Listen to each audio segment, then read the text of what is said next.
Welcome to Canada's most irreverent talk show. This is the Andrew Lawton Show, brought to you by True North. We are coming to you live from Ottawa at the Canada Strong and Free Networking Conference. This is the Andrew Lawton Show. The Andrew Lawton Show starts right now. Hello, everyone. Welcome to the Andrew Lawton Show here on True North. We are live from the Canada Strong and Free Networking Conference at the Shaw Centre in Ottawa. I've been to this conference many times before, although not in several years. Like everything else, COVID has killed in-person conferences for the last few years. So this is big. I was talking to Troy Lanigan earlier, who's the president of the Canada Strong and Free Network, the outgoing president, as you'll learn in a moment.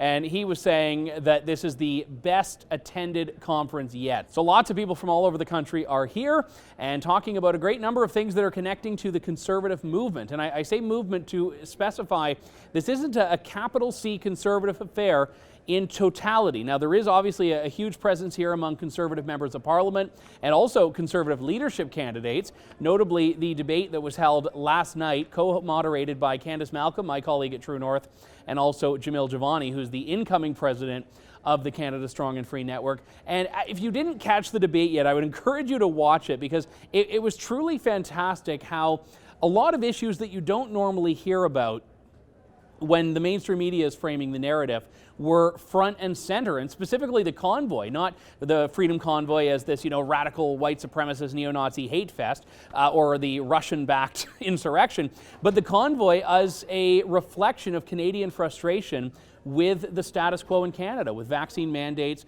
with vaccine passports.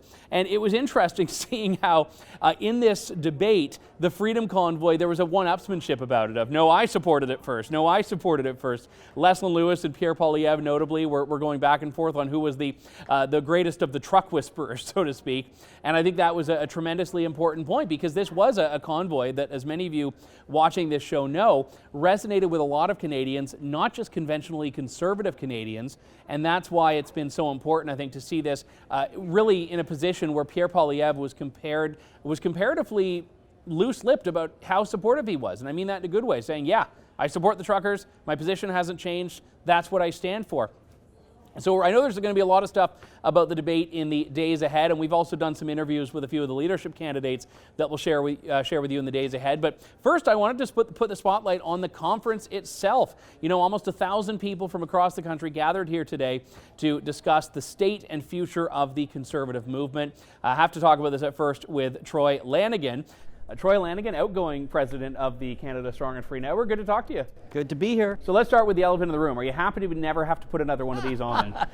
They are a lot of work leading up to it, but it's certainly rewarding once you're at the event and it's happening and seeing everybody. And boy, the energy in that room last night and just, looking out on stage when I introduced everyone and seeing that room packed makes all the work worthwhile. Very rewarding. Yeah, I mean, I know the conference and previously the Manning Conference, its former iteration, has always prided itself on being the conservative movement conference, not a Conservative Party conference. But in a leadership race, which the Conservative Party of Canada is in the midst of right now, there's always a lot more of a focus on the intersection of those two, yep. and the conservative movement and the Conservative Party. You actually got to set the tone by having the first debate here.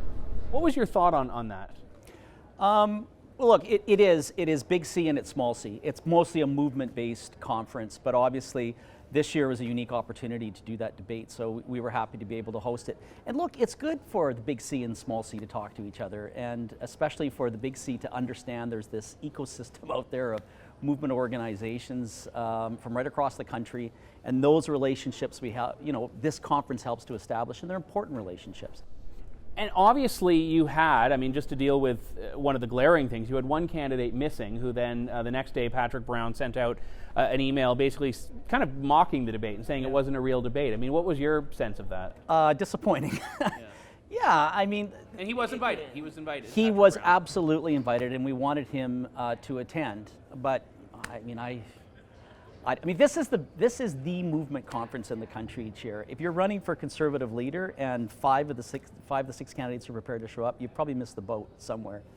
Explain to me where you think going out as president of the Canada Strong and Free Network, the conservative movement in this country is, because we've seen a lot of fracturing. I know you're from BC, but in Ontario we've got a very I shouldn't say very, but a marginally disunited conservative movement, because you've got these spin-off parties. Certainly at the federal level, we had the People's Party, which did a lot better in the last election than it did in the election prior. So what's your general assessment, looking from that 30,000-foot view perspective, on where the movement is? Look, I always go back, and I'm dating myself, but when I graduated university in 1990, there was the Fraser Institute, there was the National Citizens Coalition. There has been an explosion of an ecosystem of conservative, free market, libertarian groups across the country, and I've sort of lived through that and participated through it. So, and they are so important. That ecosystem is so important to developing policy and attitudes in the public, because that's where the real battles are. It's where the public is at in sentiment. Politicians, in my view anyway, follow public sentiment, and so this ecosystem of organizations is so important, and that has really exploded over the last 20 to 30 years in this country, importantly, and it's represented here. If you go down the halls, we've got, we sold out all our exhibitor booths, so many different organizations represented here, and that's exciting. And this is the one event in Canada once a year that everyone gets together, whether you're socially conservative, whether you're more libertarian. This is the broad cross-section of the movement. And I think also there's just a great point here about how all of these groups have come together after 2 years of not being able to have these sorts of conferences. So I know a part of it is I think people would go to like a frozen food convention now, but you've also done a tremendous amount to really rebuild and energize a movement that, again, for the last couple of years, especially on the COVID issue, has been very challenging. So, well, we've been online the last couple of years. Yeah. But I knew in my emails, in my texts, in the phone conversations, I just sensed that there was a buzz. 700 is usually the maximum we've ever had at this event. We sold 904 tickets last night. So that is a reflection that everyone was just so ready to get together in person. And you just sensed a real upbeat attitude and vibe last night. And it continues on today in the hallways. It's great. So what's next for you? We're staying with the Manning Foundation. There's two organizations. This is the former Manning Center that now Jamil's going to be taking over and leading. And the Manning Foundation, which has a set of activities and working with Preston, so I'll be staying involved with that. SecondStreet.org is another organization I'm involved with. I'll be spending more time with that, and some consulting work and different things. I will be involved. I'm a dedicated movement activist my whole life, and that won't change. All right, well, it's not political retirement then. Troy, great to see you as always. Congratulations. Thank you so much, Andrew. I always love talking to Troy. I know I love talking to Jamil as well, as evidenced by the fact that I am about to do exactly that. But there has a very much a torch-passing moment here as Troy steps back into his role now with the Manning Foundation and leaves this body here, the Canada Strong and Free Network, formerly the Manning Centre, to do the work moving forward, including putting on this conference, which I'm assuming is no easy undertaking. I've put together events, and I know that something of this size takes a lot of time to put together. One thing that I think really struck me about what Troy was saying there, and it goes back to the Patrick Brown issue. Patrick Brown made a determination for whatever reason. Maybe he was afraid of going to the debate. Maybe he genuinely thinks he can get more votes selling memberships in Atlantic Canada, whatever the case is.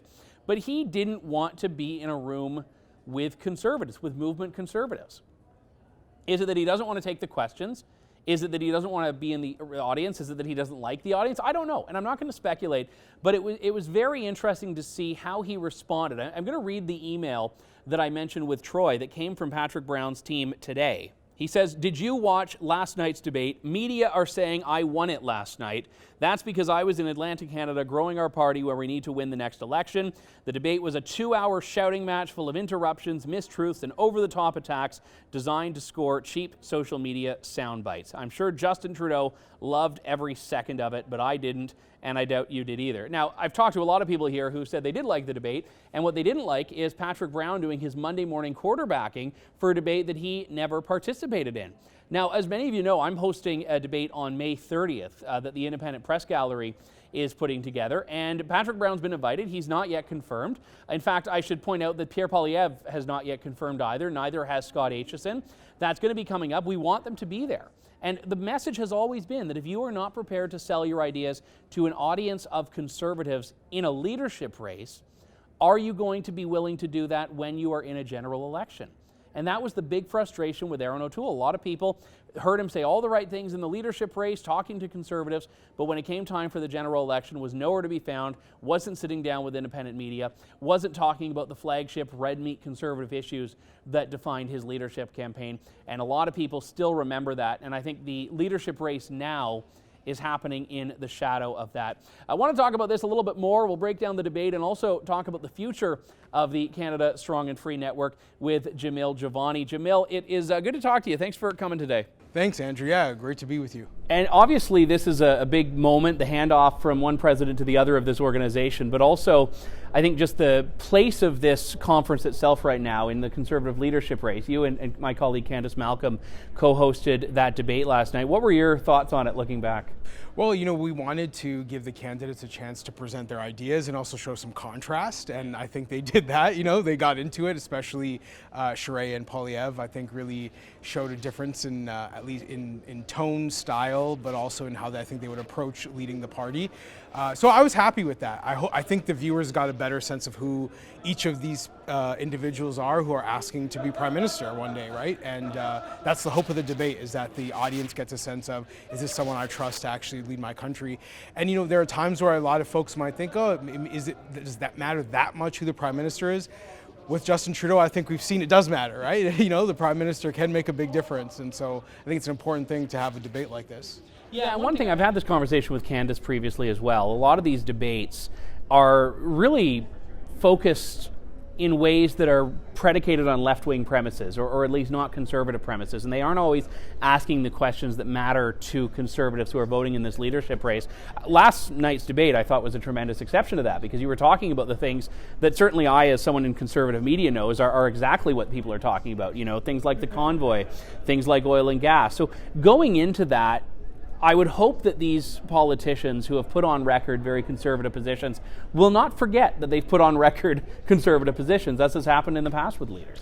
Yeah, it's a matter of fairness and democracy, I think, that people who, you know, pay for membership in a political party, vote for a politician, they deserve to be represented. Yeah. And I think a lot of Conservatives have gotten used to not being represented, that somehow we vote for someone to be our leader, and as what happened with Erin O'Toole, for example, then that person just kind of becomes completely sort of mainstream liberal the moment they want to appeal to a different set of voters. And I just don't think that's fair. And so I do hope, as you do, that Conservatives who have given to this party their time, their money, their hopes, their dreams for the country, you know, that they actually get represented in this process. I think that's a key part of democracy.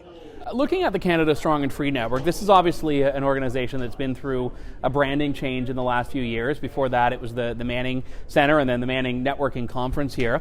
Preston Manning, he's walking around. He's still very much active and very much involved. I've seen him like 17 times today. But he is part of an older generation of the conservative movement that might not resonate or be known or as well known to younger people. You're coming in at the helm of this organization as a young person. How do you keep the Canada Strong and Free Network and the conservative movement relevant to that new generation? Well, the key thing I believe is really, one, creating the intergenerational dialogue, because a lot of it is about the wisdom, the traditions of conservative politicians and leaders being able to pass that on to younger people who are not going to get it through the schools. They're not going to get it through mainstream media. It really is going to come to generations learning to communicate with each other. That's one of the great things about someone like Preston. You know, he spends a lot of time with me. He shares his stories of what happened, you know, in the 90s, what happened in the 80s, and it's great for me to learn that. And I want to create that same experience for a lot of other Canadians, you know, millennials, Zoomers, people who are out there thinking, I'm a conservative, I believe in some of these ideas, but I don't know how to actually get plugged into this movement that's been around for decades. So I think that's a big part of our challenge, is how do we bring these different generations into the same room? Today has been a good example of that. I'm pretty happy with the generational diversity, but I think we can do a lot more and do a lot better as we bring more people into different leadership roles. So that's one thing I want to do that I'm excited about. Another thing is just showing people how we apply conservative principles to solve problems of today's generation. And the more we do that, whether it's things like housing, cost of living, parental rights, all sorts of different issues, I think that's also how we speak to a younger generation and recognize that the problems are changing, but the solutions might be the same.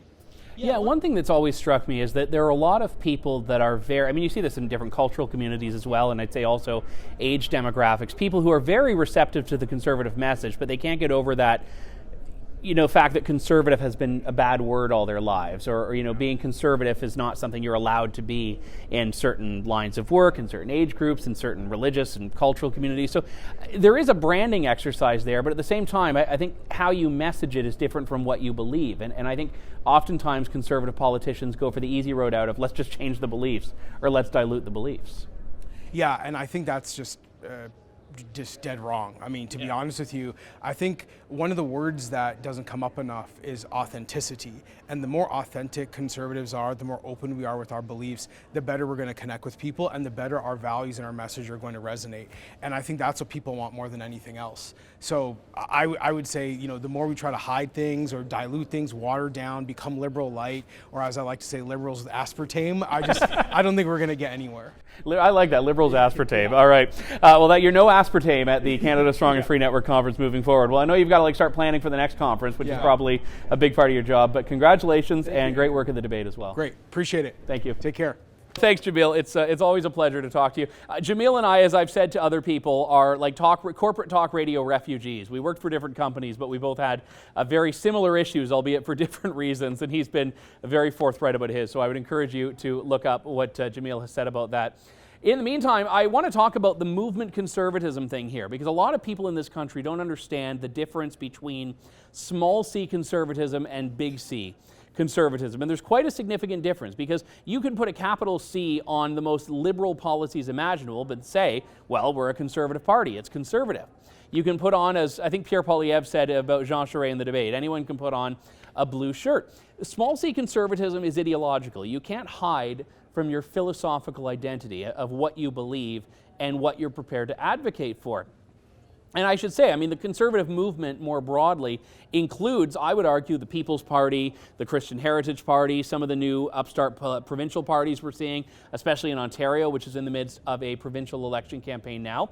The conservative movement is bigger than a party, and I would say it's essential to pull a party back to its roots. And I think groups like formerly the Manning Centre and other advocacy groups as well, like the Canadian Taxpayers Federation, for example, are very important, because you need an organization or a network on the right to remind politicians of where they're supposed to be if they're ostensibly conservative politicians. And remember, John O'Sullivan, who's a fantastic writer, he has what he's coined O'Sullivan's first law. And he says any institution that's not explicitly right-wing will over time become left-wing. And the implication there, and I think history bears this out, is that there's just this natural leftward drift in institutions. And I would expand that to individuals in politics too. So if you don't have a group reminding them, these are the roots, these are the philosophical foundations, these are the things you've said previously when you were dancing around being a conservative, then you're only going to allow those values to be abandoned. So I think the conservative movement needs to be strong so that conservatism is reflected in political parties. And obviously the Conservative Party of Canada is the largest party that's trying to occupy this space. So I don't want to break down the debate too much from last night. I want to talk more broadly about this. And one of the gentlemen who has done many of these conferences in the past and has been an advocate for the conservative movement is Alberta Premier Jason Kenney. Premier, I know you've been to many of these conferences before. Obviously the conservative movement, the Conservative Party, well represented here, and the intersection of those two with a leadership race. What's your assessment, moving outside of your role as Premier for a moment, just with the state of the conservative movement in this country right now? Well, I think it's a challenging moment, and for a number of reasons. Obviously, 3 federal election losses has caused some demoralization and concern about the future. But I'll tell you, I sense, despite that, a sense of optimism here. Maybe it's just old friends reconnecting for the first time since over at least 2 or 3 years. And it's great to see so many folks. I also think that we see a lot of interesting things happening at the provincial level. There's 7 center-right provincial governments in this country. I think some of them are, I would argue ours, we're doing some very important conservative policy reforms and innovations. I do think, though, COVID, let's be honest, COVID has divided a lot of conservatives, understandably. these center-right provincial governments had to bring in restrictions that none of us wanted to, but we had to because of limited healthcare capacity, and that's upset some conservatives and more on the libertarian side of the spectrum. I hope we can put that behind us, learn some lessons, and move forward. When you look at the leadership race, and I'm not going to ask you to play the role of pundit here, but just as Premier of Alberta, in a field of candidates that doesn't have anyone that's really coming from the West, do you feel that Western issues have been given the attention they need and deserve in this race? Well, I think it's too early to say. This thing is going to go for a few more months. I saw the debate last night here at the conference, and there was, I thought, a fair bit of focus on Alberta in particular and energy issues. I'd like to see that. And I think all the candidates are saying the right things in terms of support in principle for oil and gas, for natural resource development, for the West, respect for the West and its role in the Federation. And I appreciate that. It'd be nice to hear a little more detail perhaps from some of the candidates. But I think, the federal Conservative Party understands the central role of the West in the Federation, the reasons for Western alienation, and how Trudeau has damaged so deeply the resource industries that are so big in Western Canada. Obviously, when it comes to provincial autonomy, one of the most forceful voices against the federal government's invocation of the Emergencies Act, certainly as far as premiers go, is yourself. What's the status of that, of how you would like as Premier and Alberta as a government would like to push for accountability on that? So we're the only government in Canada that is actually suing the Trudeau government for its invocation of the Emergencies Act through a application for intervenor status in the cases filed by the Canadian Constitution Foundation and the Canadian Civil Liberties Association. And we're doing so because, well, first of all, we think it was a massive overreach and an unnecessary violation of people's civil liberties. But secondly, it was also an intrusion into provincial jurisdiction. I said to Justin Trudeau, when he consulted the premiers on using it, I said, well, if you're going to do that, don't do it in Alberta. Like, if you feel you need to, if the Premier of Ontario wants you to bring it in to deal with the situation in Ottawa, I suppose that's between you and him. But we don't need this in Alberta. In fact, he consulted us the day after the RCMP had a tactical operation dealing with some potentially violent people at the Coots border crossing. And my point was that police operation was done and the situation was resolved using normal legal powers, normal policing. We didn't need these extraordinary powers. We didn't need to freeze people's bank accounts arbitrarily in order to stop an illegal blockade at the border. So we didn't need it. It was massive overreach, and normally policing, of course, is provincial jurisdiction. I think it's an intervention into provincial jurisdiction as well, and we're always on guard against that. I know you were a very clear opponent of the trucker vaccine mandate, which is still in effect. At the debate last night, support for the convoy became something of a political football between some of the candidates. How's your view on that? Because you were supportive of the truckers at first. Are you still? Well, I was always in support. Of course, I'm in support of truckers and acknowledge the amazing things they've done to keep our economy rolling. But specifically the truckers that protested in Ottawa. I was supportive of their message, which was opposition to the pointless vaccine passport mandate to go into the U.S. and back, and a lot of other messages. I don't support illegal blockades, and I believe that lawmakers should not support lawbreakers. I don't think that's a contentious view. And I've always thought that people could have and should have made their point passionately through legal protest methods. And I don't think that's a difficult nuance to say support much of the message, but not breaking the law and inconveniencing others. And I was just walking through the shopping mall here thinking about all of those small businesses and hundreds of workers who were put out of work for 3 weeks because of that protest. So there were negative social and economic impacts on other people's rights, and I just hope people remember that in the future. Premier, thank you. Thank you, Andrew. That was Alberta Premier Jason Kenney. Now, right now, I should point out, he's in the midst of his leadership review. I think ballots have to be in within a few days from now, so I don't think there's much campaigning taking place at this point.